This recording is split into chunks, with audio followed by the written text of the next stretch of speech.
शनिबारको त्यो फुर्सदिलो साँझ घडीको सुईले रातको ठिक 8 बजाउँदै गर्दा हामी 4 जना साथीहरू दैनिकीको थकानलाई भुलेर एउटा छुट्टै उमङ्गका साथ घरबाट निस्क्यौँ। हाम्रो गन्तव्य थियो पाजुसीको प्रख्यात गिमचोङदोङ, जहाँ पुल खेलको एउटा रोमाञ्चक खेल हाम्रो पर्खाइमा थियो। तर खेलको मैदानमा उत्रिनु अघि हाम्रा पैतालाहरूलाई नयाँ सारथीको आवश्यकता थियो। त्यसैले खेल खेल्न जानु अघि हामी एउटा जुत्ता पसलमा छिर्यौँ। आकर्षक र सुहाउँदा नयाँ जुत्ताहरू खरिद गरेपछि हाम्रो उत्साह झन् दोब्बर भयो।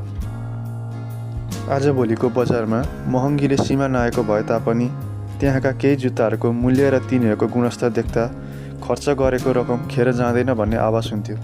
महँगीको अमिलो महसुस भए पनि साथीहरूसँगै मिलेर सामान रोज्नुको त्यो छुट्टै रमाइलो र तिनीहरूको न्यानो आतिथ्यताले हाम्रो खरिद प्रक्रियालाई निकै सुखद बनाइदियो।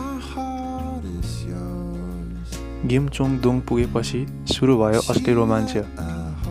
हरियो र बैजनी रङको त्यो पुल टेबल, हातमा क्लिउ स्टिक र निशानामा परेका ती रङ्गीचङ्गी बलहरू,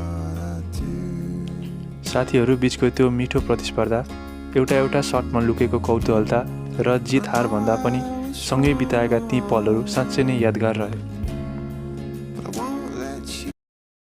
हाँसो ठट्टा र खेलको त्यो रमाइलो माहौलमा समय बितेको पत्तै भएन।